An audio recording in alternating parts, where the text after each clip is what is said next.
Assalamualaikum warahmatullahi wabarakatuh. Sebelumnya, perkenalkan saya Siska Safira dengan NIM C1 Channel 21208. Di sini saya akan menjelaskan mengenai pengertian dari akad mudharabah, jenis dari akad mudharabah, dasar syariahnya, pelakuan akuntansi di mana di sini mengacu kepada PSAK 102 dan juga ilustrasi kasus untuk akad mudharabah. Baiklah, langsung saja. Nah, yang pertama itu adalah pengertian dari akad mudharabah. Nah, mudharabah adalah transaksi penjualan barang dengan menyatakan harga perolehan dan keuntungan atau dalam akuntansi disebut margin yang disepakati oleh penjual dan juga pembeli.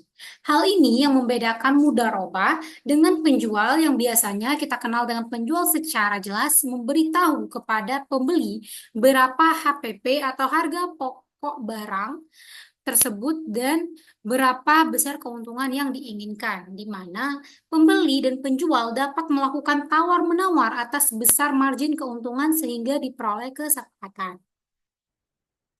Selanjutnya ialah jenis dari akad mudharabah.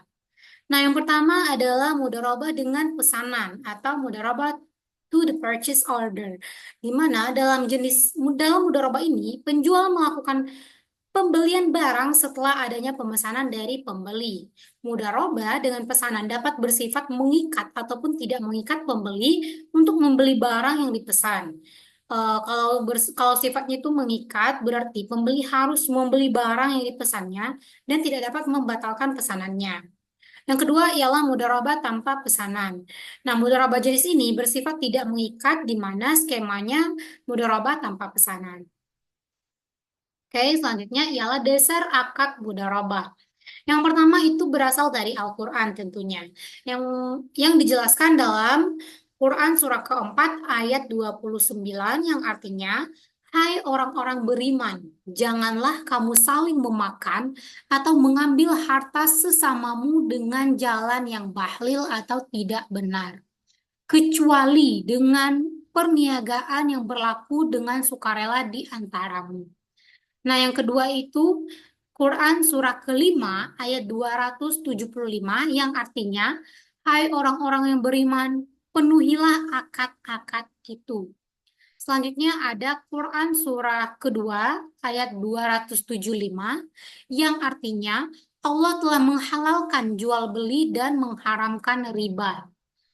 Yang selanjutnya ialah Quran surah kedua, yaitu ayat 280 yang artinya, dan jika orang-orang yang berutang itu dalam kesukaran, maka berilah tangguh sampai ia berkelapangan. Yang kedua itu berasal dari hadis. Dari Abu Said Al-Khudri bahwa Rasulullah bersabda, sesungguhnya jual beli itu harus dilakukan suka sama suka.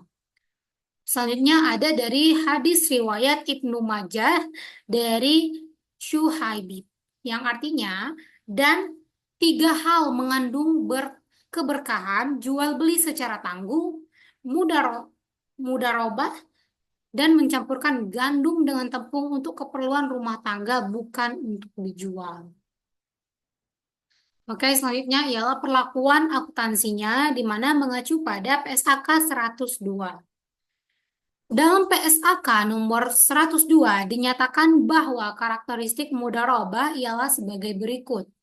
Yang pertama itu ada mudharabah berdasarkan pesanan penjual melakukan pembelian barang setelah adanya pesanan dari pembeli.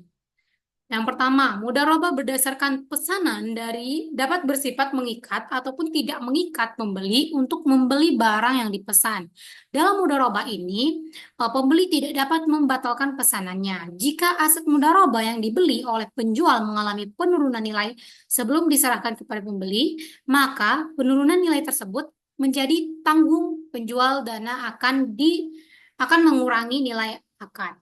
Yang kedua ialah pembayaran mudharabah dapat dilakukan secara tunai ataupun tangguh. Pembayaran tangguh adalah pembayaran yang dilakukan tidak pada saat barang diserahkan kepada pembeli, tetapi pembayaran dilakukan secara berangsur atau sekaligus pada waktu tertentu, atau kita sering kenal dengan istilah kredit. Yang ketiga itu adalah akad mudharabah, memperkenalkan penawaran yang berbeda untuk cara pembayaran yang berbeda sebelum akad mudharabah dilakukan. Namun, jika akad tersebut telah disepakati, maka hanya ada satu harga ataupun harga dalam akad yang digunakan. Yang keempat ialah harga yang disepakati dalam mudharabah adalah harga jual, sedangkan biaya perolehan harus diberitahukan. Jika penjual mendapatkan diskon sebelum akad mudharabah, maka diskon itu merupakan hak pembeli. Nah, di mana di sini selanjutnya ialah pengakuan dan pengukuran dari mudharabah. PSAK nomor 102 menyatakan bahwa pengakuan dan pengukuran mudharabah yang pertama itu pada saat diperoleh. Aset mudharabah diakui sebagai persediaan sebagai biaya perolehan. Yang kedua, pengukuran aset mudharabah setelah perolehan sebagai berikut. Yang pertama itu jika mudharabah pesanan mengikat, maka dinilai sebesar biaya peroleh, dan jika terjadi penurunan nilai aset karena usang, rusak, dan ataupun kondisi lainnya, sebelum diserahkan kepada nasabah, penurunan nilai tersebut diakui sebagai beban ataupun mengurangi nilai aset. Nah, yang kedua itu jika mudharabah tanpa pesanan atau mudharabah pesanan tidak mengikat. Maka yang pertama itu dinilai berdasarkan biaya perolehan ataupun nilai bersih yang dapat direalisasikan, yang dimana yang lebih rendah, dan jika nilai bersih dapat direalisasikan lebih rendah dari biaya perolehan, maka selisihnya diakui sebagai kerugian. Yang ketiga, diskon pembelian aset mudharabah. Yang pertama, pengurangan biaya perolehan aset mudharabah jika terjadi sebelum akad mudharabah. Yang kedua, kewajiban kepada pembeli jika terjadi setelah akad mudharabah dan sesuai akad yang disepakati menjadi hak pembeli. Yang ketiga, pendapatan operasi lainnya jika terjadi setelah akad mudharabah dan jika tidak diperjanjikan dalam akad. Yang keempat itu kewajiban penjual kepada pembeli atas pengembalian akan terminasi pada saat yang pertama dilakukan pembayaran kepada pembeli sebesar jumlah potongan setelah dikurangi biaya. Yang kedua, dipindahkan sebagai dana kebajikan jika pembeli sudah tidak dapat dijangkau oleh penjual. Oke, kita skip aja. Yang selanjutnya ialah penyajian transaksi mudharabah. Hal ini juga mengacu pada PSAK nomor 102. Yang pertama, piutang mudharabah disajikan sebesar nilai bersih yang dapat direalisasikan, yaitu saldo piutang mudharabah dikurangi penyisihan kerugian. Yang kedua, margin mudharabah tangguhan disajikan sebagai pengurangan atau kontrak account piutang mudharabah. Beban mudharabah tangguhan disajikan sebagai pengurangan atau kontrak account hutang mudharabah. Selanjutnya ialah pengungkapan transaksi mudharabah.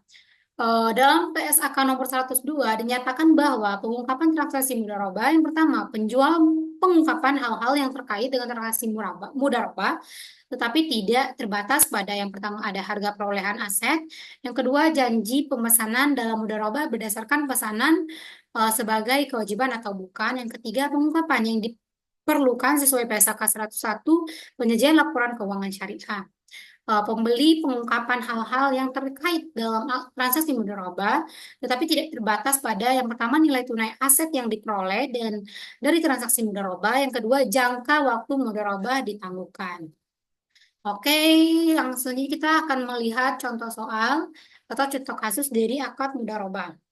PT Amanah mengadakan akad mudharabah pada Bank Syariah PT Makmur Amanah bertindak sebagai mukharib atau pengelola usaha yang akan menjalankan bisnis perdagangan. Sementara Bank Syariah Makmur bertindak sebagai syahibul mal atau pemilik modal dengan modal sebesar 500 juta rupiah, di mana kedua belah pihak sepakat bahwa keuntungan akan dibagi menjadi rasio 70% untuk Bank Syariah Makmur dan 30% untuk PT Amanah. Nah, dengan kronologi transaksi, penyaluran modal di mana Bank Syariah Makmur menyalurkan dana sebesar 500 juta rupiah kepada PT Amanah sesuai kesepakatan. Yang kedua, pengelola usaha ialah PT Amanah mengelola modal tersebut untuk perdagangan barang elektronik. Yang ketiga, untuk hasil, setelah 1 tahun PT Amanah mencatat keuntungan bersih sebesar 100 juta rupiah. Nah, untuk pencatatan dalam PSAK 102 yang pertama itu pada Bank Syariah Makmur, penyaluran dana kepada PT Amanah, di mana jurnalnya ialah di debit ialah piutang mudharabah sebesar 500 juta rupiah, sedangkan di kreditnya pada kas 500 juta rupiah. Untuk pencatatan keuntungannya, setelah mengetahui hasil keuntungan sebesar 100 juta rupiah, bank akan menerima 70%, yaitu 70 juta dari keuntungan dengan jurnal kas pada pendapatan mudharabah, di mana debitnya kas sebesar 70 juta, kreditnya pendapatan mudharabah sebesar 70 juta. Nah, untuk pencatatan pada PT Amanah ialah penerimaan dana dari bank, debit berupa kas sebesar 500 juta dan kredit berupa kewajiban sebesar 500 juta. Untuk pencatatan keuntungannya, keuntungan yang diperoleh ialah 30% sesuai kesepakatan. Untuk PT Amanah yaitu 30 juta diakui sebagai pendapatan. Nah, di debit beban bagi hasil 70 juta ke bank, di kreditnya pendapatan sebesar 30 juta.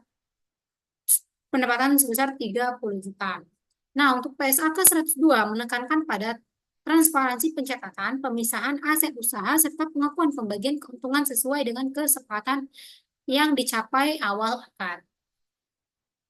Baik, cukup sekian dari saya. Apabila ada salah kata, saya mohon maaf. Jika ada video saya yang kurang jelas, mungkin bisa dibuka di Akademia Edu. Itu udah terdapat makalah yang sangat lengkap dan terperinci penjelasannya.